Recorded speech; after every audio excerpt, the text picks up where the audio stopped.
আসসালামু আলাইকুম। আশা করি সবাই ভালো আছেন। এটাই আমার সিলেট ভ্রমণের শেষ ভিডিও। এই কয়টা দিন আমরা সব কয়টা ফ্যামিলি যারা গিয়েছিলাম খুব মজা করেছি। ৪-৫টা দিন আমাদের কাছে স্বপ্নের মতো লেগেছে। ছোট বড় সবাই অনেক মজা করেছি। ভুলেই গিয়েছিলাম কিছুদিনের জন্য আমাদের বয়সটা। পাহাড়ের গা গড়িয়ে ঝরে পড়া ঝর্ণা, কোল ঘেঁষে ঘুরে বেড়ানো মেঘ, পাহাড়ের গায়ে আদিবাসীদের ঘরবাড়ি সবই আমাদের মুগ্ধ করেছিল।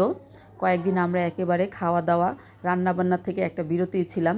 খাওয়া দাওয়া সব হোটেলে হয়েছে। যেহেতু হোটেলের কথা মনে পড়েছে, আমরা এখন যে হোটেলটা ছিলাম আমরা তার একটু রিভিউ দিই। এটা হচ্ছে জালালিয়া রেস্টুরেন্ট। আমরা যে হোটেলটা ছিলাম সেখানেই। আমরা এখানে হোটেল থেকে বের হয়ে আমরা এখানে এই রেস্টুরেন্টে খেতে চলে এসেছি। এটা হচ্ছে দরগার সাথেই জালালিয়া রেস্টুরেন্ট।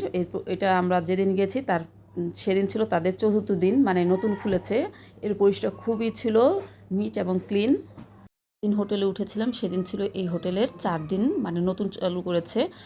হোটেলটা খুবই পরিষ্কার পরিচ্ছন্ন ছিল। আমি এটা একেবারে রাতে ভিডিও করেছি, তখন লোকজন ছিলই না, মানে একেবারে ক্লোজিং টাইমটাতে আমি গিয়েছিলাম।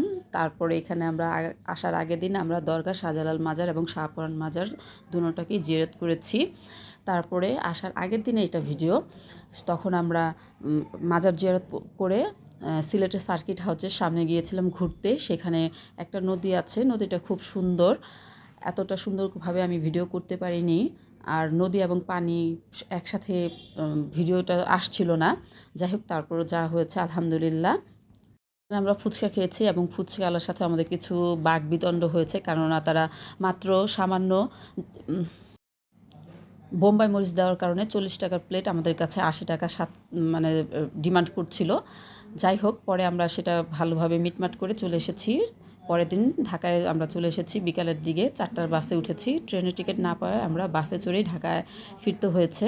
তবে এই ভ্রমণ থেকে আমরা একটা শিক্ষা লাভ করেছি যে এখানে খাবারের দোকানগুলো বা রেস্টুরেন্টগুলো অনেক ঝামেলা করে বিল নিয়ে।